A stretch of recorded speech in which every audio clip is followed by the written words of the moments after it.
Di tengah hiruk-pikuk politik yang semakin kacau, ada satu nama yang sering terlupakan dalam buku sejarah, tapi jejak perjuangannya begitu besar. Sosok ini adalah orang yang pertama kali yang membawa nama Republik Indonesia ke panggung internasional, jauh sebelum Soekarno dan Hatta membacakan proklamasi. Tapi berbeda dengan para pemimpin yang kita kenal, ia lebih sering bergerak dalam bayang-bayang, tanpa sorotan, tanpa tepuk tangan. Hidupnya penuh dengan kesepian dan pelarian. Namanya sering terlupakan, namun ia tak pernah berjuang demi dikenal. Tan Malaka, seorang pejuang yang memilih jalan sunyi demi kemerdekaan Indonesia. Pelarian tak berujung. Dalam masa pelariannya, Tan Malaka punya lebih dari 20 nama samaran dan terlibat dalam pergerakan di berbagai negara, seperti Cina, Filipina, Thailand, Vietnam, hingga Singapura. Ia berpidato dalam forum-forum internasional, mencari dukungan bagi kemerdekaan Indonesia. Kecerdasan dan kefasihannya dalam banyak bahasa membuatnya diperhitungkan oleh petinggi komunis dunia. Tapi perjuangannya tak membuatnya kebal dari bahaya. Nama Tan Malaka masuk dalam daftar hitam Interpol dan menjadi buronan negara-negara kolonial seperti Amerika, Inggris, Prancis, dan tentu saja Belanda. Ironisnya, meski menjadi musuh besar bagi polisi internasional, di kalangan pejuang Indonesia ia adalah idola. Sebab bagi Tan Malaka kemerdekaan itu harus total 100%. Tidak ada kompromi dengan penjajah yang sudah ratusan tahun merampok negeri ini. Sayangnya keyakinan inilah yang membuatnya harus meregang nyawa, bukan di tangan musuh melainkan oleh bangsanya sendiri. Perjalanan seorang revolusioner. Lahir pada 2 Juni 1867 di Nagari Pandam Gadang, Kabupaten 50 Kota, Sumatera Barat.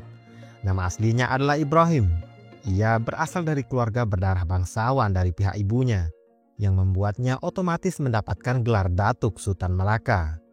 Sejak kecil ia dididik dengan disiplin yang keras, hafal Al-Quran dan bahkan mampu menafsirkannya sebelum berusia 10 tahun. Ia bersekolah di Quick School de Fort de Kock, Bukit Tinggi. Tempat ia dikenal sebagai murid yang cerdas dan memiliki bakat luar biasa dalam bahasa Belanda. Salah satu gurunya, G.H. Horensma, melihat potensinya dan mendorongnya untuk melanjutkan pendidikan ke Belanda. Orang-orang kampungnya pun patungan agar ia bisa menuntut ilmu ke negeri penjajah itu. Membuka mata di negeri orang.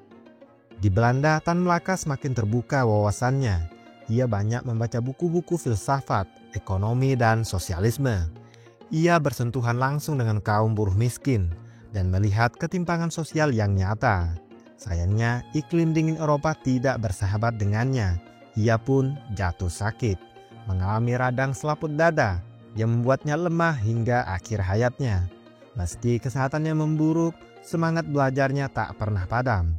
Ia bergaul dengan aktivis kiri, membaca karya seperti Karl Marx dan Lenin, dan mulai membangun gagasan tentang revolusi di tanah airnya.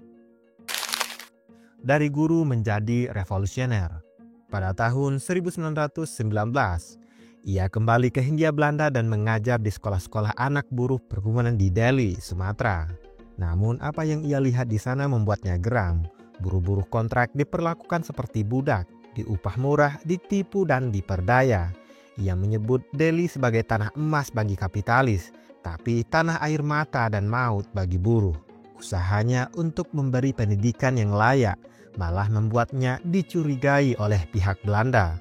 Ia mulai menulis artikel-artikel kritis dan akhirnya terjun ke dalam pergerakan politik.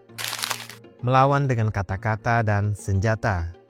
Tan Malaka bergabung dengan Indische Sociaal-Democratische Vereniging (ISDV), cikal bakal Partai Komunis Indonesia (PKI).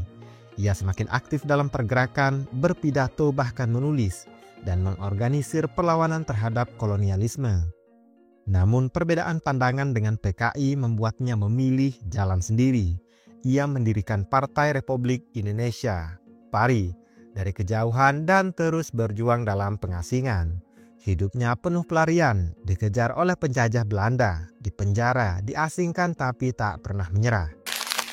Peran di balik kemerdekaan. Saat Jepang menduduki Indonesia, Tan Malaka kembali ke tanah air dengan identitas samaran. ia menulis Madilog, Materialisme, Dialektika, dan Logika. Karya besarnya yang menyoroti pentingnya pola pikir rasional dalam perjuangan.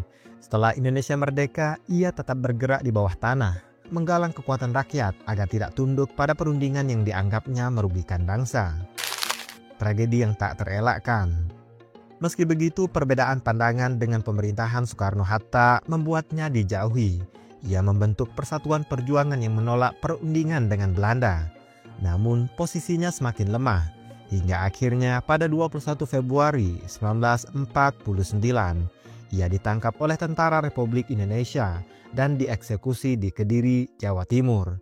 Nasib tragis menimpanya. Pejuang yang sepanjang hidupnya melawan penjajah justru dihabisi oleh bangsanya sendiri. Warisan yang abadi. Tan Melaka bukan sekedar nama dalam sejarah. Ia adalah bukti bahwa perjuangan sejati tak selalu mendapatkan tempat di panggung kemenangan. Kadang mereka yang berjuang paling keras justru mati dalam sunyi. Tapi gagasan mereka tetap abadi. Terus menyala dalam semangat mereka yang masih percaya pada kebebasan dan kemerdekaan yang sejati.